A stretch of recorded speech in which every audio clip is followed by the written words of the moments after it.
owning land has always been a pretty big deal. In fact, there's been times throughout human history that if you didn't own any land, you didn't get a say or a vote as to what was going to happen in the area that you lived.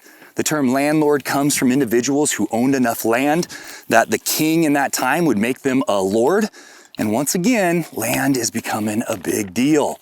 But as much as it's a good investment, it can also be a horrible investment if you get the wrong types of property.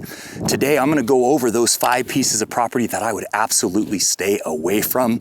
So that way, hopefully, you guys can avoid losing out on a lot of money, time, and effort.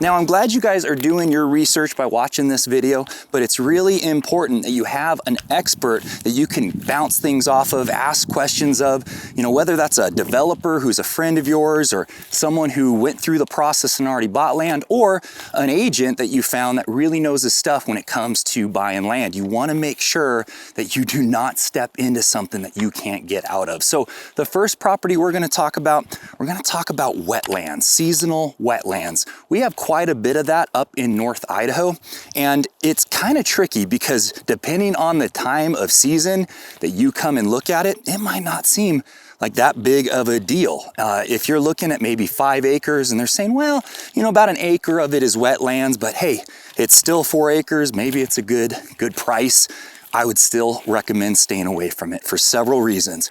One, it is gonna be a breeding ground for mosquitoes. Now, might not seem that big of a deal. It's way over there, it's acres away. But you're sitting out on your patio and those mosquitoes start breeding, you better have an enclosure or you're gonna be getting bit. And mosquitoes do carry disease, so that's never fun. Your insurance for flood is gonna be pretty stinking high. Now, I don't know if you're aware of this, and we'll talk about this more later, but insurance companies are having a bit of a hard time with all of the natural disasters happening. And a lot of people are starting to get dropped from insurance, and that has severe consequences. So no matter what, you're gonna be dealing with an area that has water coming in, and that's not always predictable. It's gonna be in a flood zone, and you hope, the average flooding of that area might be completely manageable, but you get that 1 year where it's not, and it ends up coming up to your house or covering the rest of your property. It makes that property pretty hard to use. It's going to be fairly unusable. You're going to have to tailor back any development plans that you have for that property or anything you want to do. And ultimately, why buy a piece of property that you're not totally sure what's going to happen to it year to year? Now, just in case this is your first time to our channel, my name is Trent, and on this channel, we talk about what it's like living, eating, working, playing, and buying real estate here in Idaho. So if that's of interest to you, make sure you tap the subscribe button, hit the notification bell, so every time we come out with a new video, you're getting notified. The next piece of property I would recommend staying away from are landlocked properties. Now, what that means is it's a property that is surrounded by other private properties that you don't own, which means you don't actually have access to your property without an easement.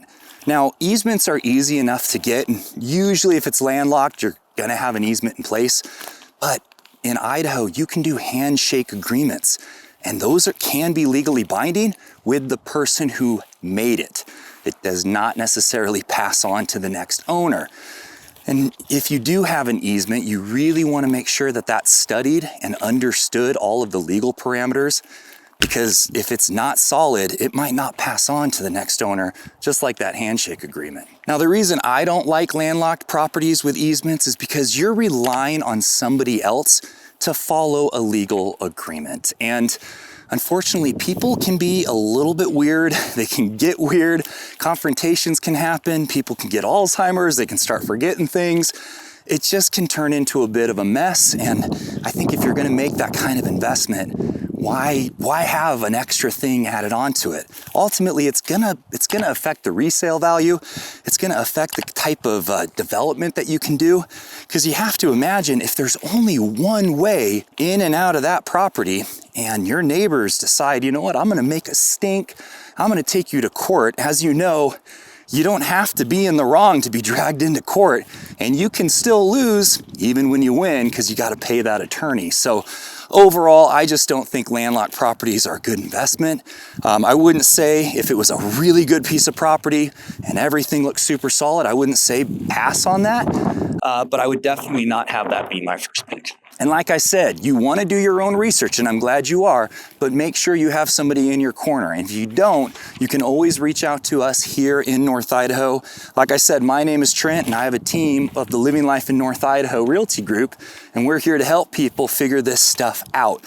So reach out to us day, nights, weekends at the phone number listed below. We love helping people get this stuff figured out and avoiding huge mistakes. The next property I recommend staying away from are steep slopes. Now, I know if you go look at some of our lakes, there's a lot of homes built on those slopes, but unless you're wanting to be on a lake and there's no other options, building on a slope can be really problematic. One, you're gonna need an engineer. You're gonna need an engineer to make sure that what you're about to build is buildable, and that can be really expensive. Then you're gonna need a specialty construction company to make sure that they know what they're doing, and that's gonna be really expensive. But you have other issues.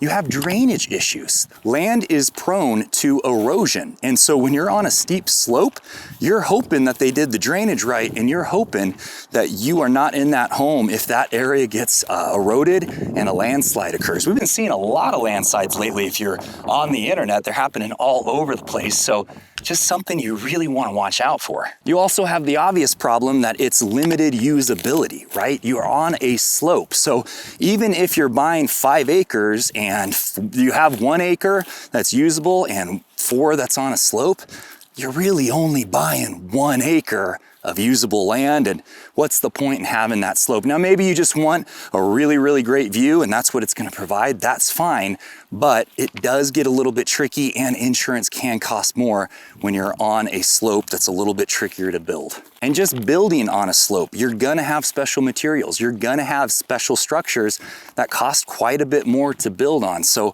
overall, when it comes to buying land and building on it, I'll just stay away from steep slopes. Insurance doesn't like them either. Sometimes they're gonna look at it and think, well, this is a lot higher risk, and your insurance is gonna be quite a bit higher. The other property I recommend staying away from is properties that have limited access to utilities. Now, you might think, well, it's just a few miles down the road, or there's people in the area that have utilities, I'll be fine. But unless you've priced it out, bringing in utilities several miles is extremely expensive. And sometimes utility companies will just go, no, we're not gonna do it. There's not enough people for us to hook up down there. You're gonna need nodes, you're gonna need all sorts of things. It's just not worth it. And so you're gonna end up having to use off-grid systems, which those can be pricey, and they require maintenance and repair and replacement a lot faster than being on the grid and having utilities will be able to provide. You're gonna have to have propane shipped out to you. Sometimes you need water brought out to you, and all of this stuff. If there's no utilities out there, that usually means it's gonna be a farther drive for these services that are providing it, and it gets really expensive. And having a property that's off-grid also suffers with resale value. It's a lot harder to sell a property that's not on grid than one that is. You also might have issues with permit and zoning. If you need to do a septic system, but you don't have good percolation on that land, meaning that the water does not soak in fast enough, they might say, sorry, you don't get to have a septic tank, which means you've got to have other options. And I've looked at the other options, they're not as good. I mean, septic's not great compared to having city sewage, but at the same time, I mean, just all these things are extra issues that other buyers are gonna look at and go, yeah, no, thank you, I'm not interested. And the last property I recommend staying away from are high fire zone areas.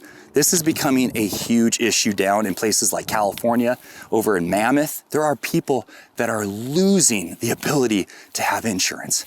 And the only option is this state-run insurance, which is incredibly expensive. Now you might think, well, I'm gonna pay cash. I don't need to have insurance. Well, yeah, you do, because at the end of the day, how are you gonna sell that property? You've just limited the people who are willing to make an investment on that down to people with cash, and there's just not that many people compared to who can get a loan. You're also gonna have the expense of needing to maintain that property. You're gonna have to thin out the forest. You're gonna have to clear out the brush.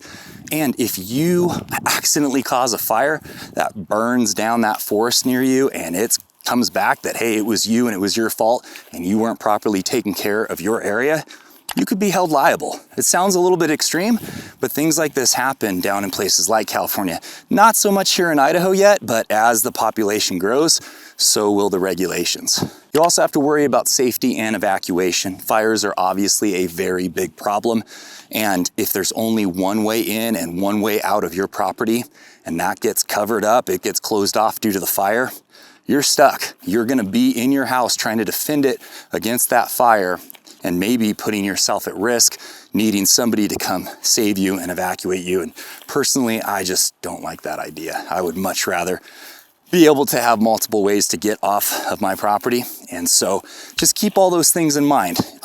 Sometimes it's unavoidable. Out here in North Idaho, you're gonna have places that you're surrounded by trees. There's a lot of trees out here. And so you just wanna make sure that you're taking care of it, and you factor these costs in when you're looking at buying a property. Now, like I said, I'm glad you guys are doing your own research, but make sure that you have an expert that's helping you. Again, it can be a friend who's a developer, someone you know who's already bought land and has been living on land and knows the ins and outs, or it can be a realtor like me and my team. And if you need us, we're here. Reach out day, nights, weekends, it does not matter, at the phone number or email address listed below. I'm a little bit out of breath and walking around this property here for a little bit, so I'm gonna let you guys go. But thank you for joining me. Make sure you subscribe, and I'll see you on the next one.